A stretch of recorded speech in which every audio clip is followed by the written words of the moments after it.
2020. 1000 kilowatt capacity, 1 megawatt capacity വരെ net metre is allowed. എനിക്ക് 1 megawatt capacity വെക്കണം, up to 1 megawatt നിങ്ങൾക്ക് വെക്കാം. നെറ്റ് മീറ്റർ ആണ്. എന്താണ് നെറ്റ് മീറ്ററിന്റെ ഗുണങ്ങൾ? നിങ്ങൾക്ക് ബാങ്ക് ചെയ്യാം, നിങ്ങൾക്ക് വീല് ചെയ്യാം. നെറ്റ് മീറ്റർ കണക്ട് ചെയ്ത് തന്നെ നിങ്ങൾ കണക്ഷൻ, പോയിന്റ് ഓഫ് കണക്ഷൻ നൽകിയിരിക്കണം. അവിടെ വരുന്ന ഇമ്പോർട്ട് എക്സ്പോർട്ട് 2 സെപ്പറേറ്റ് രജിസ്റ്ററുകളിൽ സ്റ്റോർ ചെയ്ത് അതിന്റെ വ്യത്യാസം എത്രയാണോ ആ വ്യത്യാസത്തിന് മാത്രം നിങ്ങൾ എനർജി ചാർജ് നൽകിയാൽ മതിയാകും. ഇൻ അഡീഷൻ മീറ്ററിന്റെ റെന്റ് ഉണ്ടാവും, അത് നിങ്ങൾ വാങ്ങിയാൽ റെന്റ് കൊടുക്കേണ്ട കാര്യമില്ല. അതുപോലെ തന്നെ fixed charge, so regulatory commission പറയുന്ന പോലെ നാമമാത്രമായ ഫിക്സഡ് ചാർജ് ഉണ്ടാവും. അങ്ങനെ വരുമ്പോ ഇപ്പോ ഉള്ള കസ്റ്റമേഴ്സ് സത്യത്തിൽ എനർജി ചാർജ് ആയിട്ട് കൊടുക്കുന്നത് നിൽ ആണ്, 0 ആണ് എന്ന് നമ്മുടെ സ്റ്റാറ്റിസ്റ്റിക്സ് തെളിയിക്കുന്നത്. പുതിയ regulation I am not commenting anything. അതിന് കോൺട്രവേഴ്സ്യൽ ആയിട്ട്, because it is a regulators note. അതിന് ഒരു വേദിയിൽ വിമർശിക്കാനായിട്ട് ഞാൻ ആരുമല്ല. ഇലക്ട്രിസിറ്റി ബോർഡിന്റെ ഒരു വക്താവിനോ അല്ലെങ്കിൽ ഗവൺമെന്റിന്റെ ഒരു വക്താവിനോ മറ്റേതെങ്കിലും സ്റ്റേക്ക് ഹോൾഡേഴ്സിനെയോ റെഗുലേറ്ററി കമ്മീഷനെ പോലെ ഒരു സ്റ്റാറ്റ്യൂട്ടറി അല്ലെങ്കിൽ സെമി സ്റ്റാറ്റ്യൂട്ടറി ബോഡി ഇറക്കുന്ന ഒരു കമന്റ്സിന്, ഒരു നോട്ടിനെ ഒരിക്കലും വിമർശിക്കാനോ പാടില്ല. നമ്മൾക്ക് കൊടുക്കാനുള്ള അഭിപ്രായങ്ങൾ നമ്മൾക്ക് കൊടുക്കാം. They will come up with a judicial. ആ ബേസിൽ വേണം എൻ്റെ ഓരോ സ്റ്റേറ്റ്മെന്റിനെയും കേൾക്കാനും കാണാം. ഇപ്പോഴത്തെ റെഗുലേഷൻ പറയുന്നത്, അതായത് കമ്മിങ് റെഗുലേഷൻ പറയുന്നത് 3 കിലോവാട്ടിന് മുകളിൽ ഒരു കൺസ്യൂമർ ഇൻസ്റ്റാൾ ചെയ്ത് കഴിഞ്ഞാൽ അദ്ദേഹത്തിന് ബാറ്ററി സപ്പോർട്ട് ചെയ്യുന്ന ഒരു സിസ്റ്റം ഇല്ല എങ്കിൽ അദ്ദേഹം നെറ്റ് മീറ്ററിംഗ് സിസ്റ്റത്തിൽ നിന്നും നെറ്റ് ബില്ലിംഗ് സിസ്റ്റത്തിലേക്ക് മാറ്റപ്പെടും. എന്താണ് നെറ്റ് മീറ്ററിംഗ് സിസ്റ്റവും നെറ്റ് ബില്ലിംഗ് സിസ്റ്റവും തമ്മിലുള്ള വ്യത്യാസം? ഗ്രോസ് മീറ്ററിങ്ങിനെ കുറിച്ചും ഞാനൊന്ന് പ്രതിപാദിച്ചു സന്ദർഭിച്ചു. അതൊരു അടുത്ത ക്വസ്റ്റ്യൻ ആയിട്ട് വരേണ്ടതായിരുന്നു സർ. What is net metering, what is net billing and what is gross meter? ഈ ഒരു ക്വസ്റ്റ്യൻ വന്നിട്ടുണ്ട്. അതുകൂടെ ഒന്ന് ചേർത്ത് പറഞ്ഞു പോകുന്നത് കുറച്ചും കൂടി ഇൻഫോർമേറ്റീവ് ആയി. 3 തരം ബില്ലിംഗ് സിസ്റ്റമാണ് നമുക്കുള്ളത്. ഒന്ന് ഗ്രോസ് മീറ്ററിംഗ്, മറ്റൊന്ന് നെറ്റ് മീറ്ററിംഗ്, മറ്റൊന്ന് നെറ്റ് ബില്ലിംഗ്. ഗ്രോസ് മീറ്ററിംഗ് എന്ന് പറയുന്നത് കൺസ്യൂമേഴ്സിനെ സംബന്ധിച്ച് ഏറ്റവും കൂടുതൽ പ്രോബ്ലമാറ്റിക് ആയിട്ടൊരു ബില്ലിംഗ് സിസ്റ്റമാണ്. പക്ഷെ ഫോർച്യുനേറ്റ്ലി അത് ഓപ്ഷണലാണ്. ഒരു കൺസ്യൂമറിന് വേണം എന്നുണ്ടെങ്കിൽ മാത്രം ഗ്രോസ് മീറ്ററിംഗ് ഓപ്റ്റ് ചെയ്താൽ മതി. എന്താണ് ഗ്രോസ് മീറ്ററിംഗ്? എത്രയാണോ നിങ്ങൾ പ്രൊഡ്യൂസ് ചെയ്യുന്നത് അത് സാധാരണ ഒരു മീറ്റർ വെച്ചിട്ട് അതങ്ങ് ഗ്രിഡിലേക്ക് തരുന്നു. എന്താണ് APPC റേറ്റ്? നിങ്ങൾക്കറിയാം, ആവറേജ് പവർ പർച്ചേസ് കോസ്റ്റ്. ഒരു വർഷം ഇലക്ട്രിസിറ്റി ബോർഡ് ഇന്റേണൽ ജനറേഷൻ അനുസരിച്ചിട്ട് അല്ലെങ്കിൽ പുറത്തുനിന്ന് വാങ്ങുന്നതിന്റെ ആവറേജ് എടുത്ത് ഒരു താരിഫ് നിശ്ചയിക്കും. റെഗുലേറ്ററി കമ്മീഷനാണ് നിശ്ചയിക്കുന്നത്. നേരത്തെ 3.15 ആയിരുന്നു. എന്നാൽ കഴിഞ്ഞ ഫൈനാൻഷ്യൽ ഇയർ എൻഡ് ചെയ്യുന്ന മാർച്ച് 31 വെച്ചിട്ട് അവർ 3 രൂപ 26 പൈസയായിട്ട് ഉയർത്തിയിട്ടുണ്ട്. ഇതാണ് ഇപ്പോഴത്തെ റെഗുലേഷൻ. എന്നാൽ ഇപ്പോൾ ഇതുവരെ, അതായത് റെഗുലേഷൻ എന്നാണോ ഗസറ്റിൽ പബ്ലിഷ് ചെയ്യുന്നത് അന്ന് വരെ പഴയ റെഗുലേഷന് സാധുതയുണ്ടാകും. പുതിയ regulation will come into effect only on the day in which gazette notification is published by the regulatory commission. അതുവരെ ഉള്ള കൺസ്യൂമേഴ്സിന് ഇൻസ്റ്റാൾ ചെയ്യുന്നവർക്ക് APPC റേറ്റ് തന്നെ കൊടുക്കും എന്നുള്ളതാണ് റെഗുലേറ്ററി കമ്മീഷൻ പറഞ്ഞിരിക്കുന്നത്. ചോദ്യം നമ്പർ 1, 3.15 ആണോ സർ, അതോ 3.26 ആണ്? ഇത് രണ്ടുമല്ല. ഇത് ഓരോ പ്രാവശ്യം കൊടുക്കുന്ന ഒരു റേറ്റാണ്. എന്നാൽ ഇനി മുതൽ റെഗുലേറ്ററി കമ്മീഷൻ തരാം എന്ന് ഡ്രാഫ്റ്റിൽ പറഞ്ഞിരിക്കുന്നത് സെക്കിയുമായിട്ടും അതുപോലെ തന്നെ ഒരു സ്റ്റേക്ക് ഹോൾഡർ കൺസൾട്ടേഷനോട് കൂടി അറൈവ് ചെയ്യുന്ന ഒരു എമൗണ്ട് ആണ്. അത് 3 രൂപ 6 പൈസ. ഇതില് ജസ്റ്റ് റഫായിട്ട് അവർ പറഞ്ഞിട്ടുണ്ട്. ഇപ്പോഴത്തെ കസ്റ്റമേഴ്സിന് അത് കിട്ടും. അടുത്ത ചോദ്യം, ഇനി വെക്കാൻ പോകുന്ന consumers after the regulation will come into force ഇത് കിട്ടില്ല.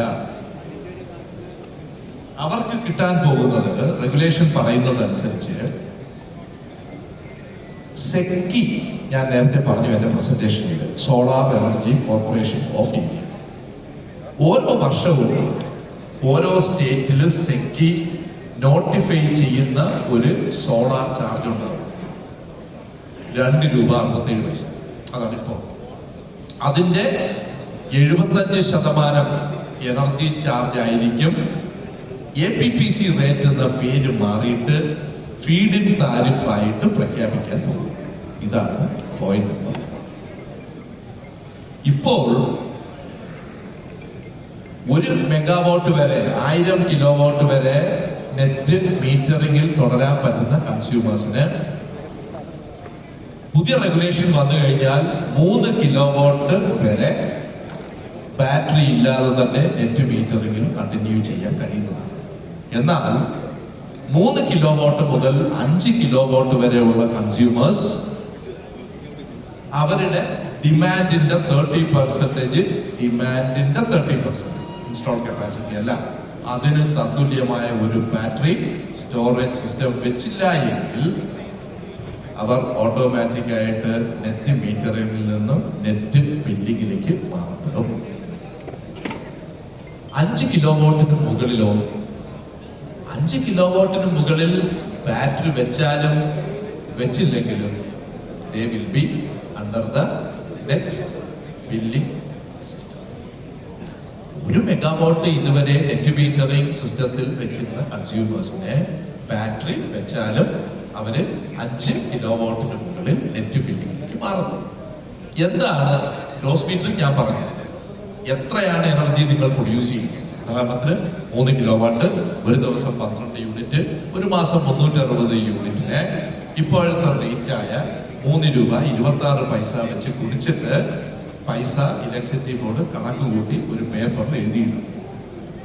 എത്രയാണോ നിങ്ങൾ നിങ്ങളുടെ കൺസംഷനായിട്ട് ഉപയോഗിക്കുന്നത് അത് TOD അല്ല എങ്കിൽ എല്ലാം കൂട്ടി ഇതിനെ ടെലസ്കോപ്പിക് താരിഫിൽ മൾട്ടിപ്ലൈ ചെയ്ത് അതിന് ഒരു കണക്ക് എനർജി ചാർജ് ഫിക്സ് ചെയ്ത് അതും എഴുതിയിട്ടുണ്ട്.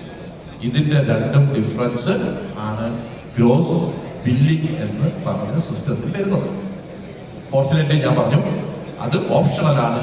കസ്റ്റമേഴ്സിന് വേണമെങ്കിൽ മാത്രം ഗ്രോസ് ബില്ലിംഗ് ഓപ്റ്റ് ചെയ്താൽ മതി. എനിക്ക് പറയുന്നു എനിക്ക് വേണ്ട ഗ്രോസ് ബില്ലിംഗ് ഫൈൻ. പക്ഷെ ചില കസ്റ്റമേഴ്സ് അവർക്ക് അവിടെ വേണ്ട, അവർക്ക് കംപ്ലീറ്റ് എന്ത് ചെയ്യണം, പുറത്തേക്ക് തന്നെ കൊടുക്കണം, വീട്ടിലേക്ക് കൊടുക്കണം. അങ്ങനെയെങ്കിൽ ഗ്രോസ് ബില്ലിംഗ് ഓപ്റ്റ് ചെയ്യുന്നവരുണ്ട്. അപ്പോ ഗ്രോസിൽ ഒരു നെറ്റ് എന്ന് പറഞ്ഞൊരു വാക്കില്ല. അതിനർത്ഥം ഗ്രോസ് മീറ്ററിംഗ് ഉപയോഗിക്കുന്ന ഒരു കൺസ്യൂമറിന് നെറ്റ് മീറ്റർ ഇൻസ്റ്റാൾ ചെയ്യേണ്ട ആവശ്യമില്ല.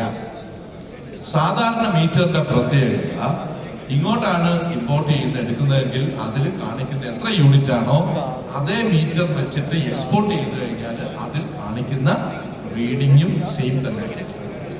അതായത് ഗ്രോസ് മീറ്ററിംഗ് ആണെങ്കിൽ 2 മീറ്റർ വേണം. ആ 2 മീറ്ററിൽ ഒരെണ്ണം ഇമ്പോർട്ടുമായിരിക്കും, ഒരെണ്ണം എക്സ്പോർട്ടുമായിരിക്കും. എക്സ്പോർട്ടിൽ എത്ര ആണോ അതിനെ APPC റേറ്റ് വെച്ച് കുടിച്ച് പൈസ കാൽക്കുലേറ്റ് ചെയ്യും. Import telescopic rate. ഇതിന്റെ ഡിഫറൻസ് അടയ്ക്കണം. കൺസ്യൂമേഴ്സിന് ഇതൊട്ടും ആശാവഹമായ ഒരു ബില്ലിംഗ് സിസ്റ്റം അല്ല.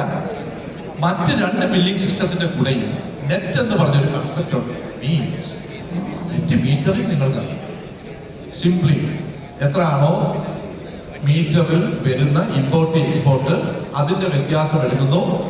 ആ വ്യത്യാസം എത്രയാണോ അതിന്റെ റീറ്റെയിൽ താരിഫ് എന്ന് പറയും. ആ താരിഫ് വെച്ച് മൾട്ടിപ്ലൈ ചെയ്ത് ബില്ല് ചെയ്യും.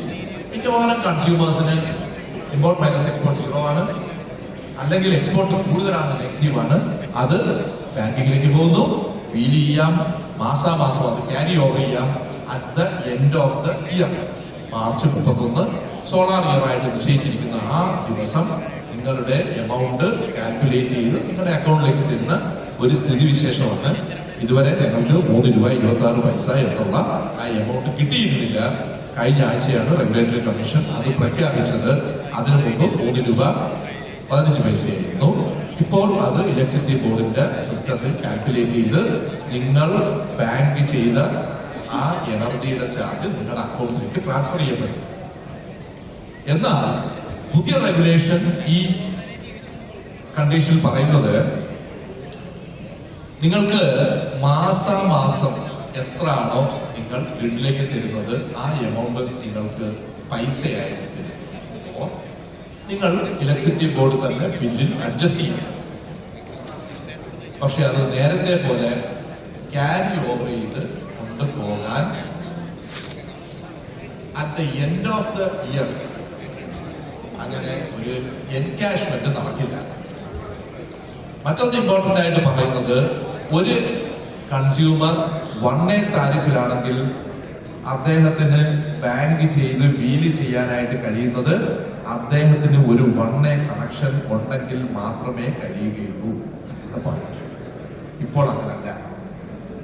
ഒരു ഡൊമസ്റ്റിക് കൺസ്യൂമേഴ്സ് സബ്സിഡിയോടുകൂടി PM സൂര്യഗ്രഹം നിങ്ങൾ ഇൻസ്റ്റാൾ ചെയ്യുന്നുവെങ്കിൽ അദ്ദേഹത്തിന് തിരുവനന്തപുരത്ത് വീടും കാസർഗോഡ് കടയോ ഇൻഡസ്ട്രിയോ ഏതെങ്കിലും താരിഫിൽ ഒരു കണക്ഷൻ ഉണ്ട് എങ്കിൽ കേവലം ഒരു 5% wheeling charge, transmission distribution losses, wheeling charge ഇതെല്ലാം എടുത്തിട്ട് ബാക്കി യൂണിറ്റ് അദ്ദേഹത്തിന് അവിടെ യൂസ് ചെയ്യാനായി കഴിയും.